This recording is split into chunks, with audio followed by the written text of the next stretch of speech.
ঈদের দ্বিতীয় দিন বিনোদন কেন্দ্রগুলোতে ভিড় বাড়ছে।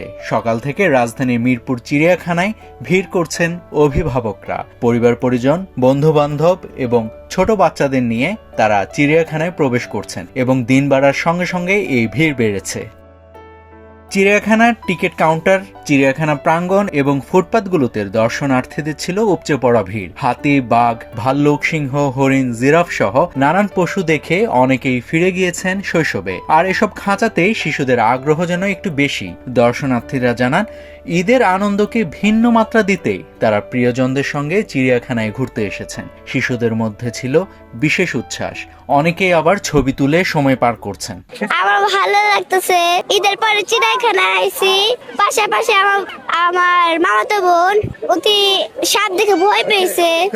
আমার খুবই আনন্দ লাগতেছে। বাচ্চাদের জন্য এই চিড়িয়াখানায় আনলাম, পশু পাখি দেখলে একটু ভালো লাগবে। স্কুলে তো সময় তো ছুটি থাকে না, ওই টাইমে তো আসতে পারেন, এখন অনেকদিন বন্ধ।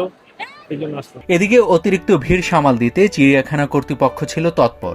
নিরাপত্তা ব্যবস্থা জোরদার করা হয়েছে, টিকিট কাউন্টারে জনবল বাড়ানো হয়েছে। পাশাপাশি দর্শনার্থীদের নিরাপদে ঘরে ফেরা নিশ্চিত করতে বিভিন্ন স্থানে দায়িত্ব পালন করছেন আইন শৃঙ্খলা রক্ষাকারী বাহিনীর সদস্যরা। ডেস্ক রিপোর্ট, সোনালী নিউজ।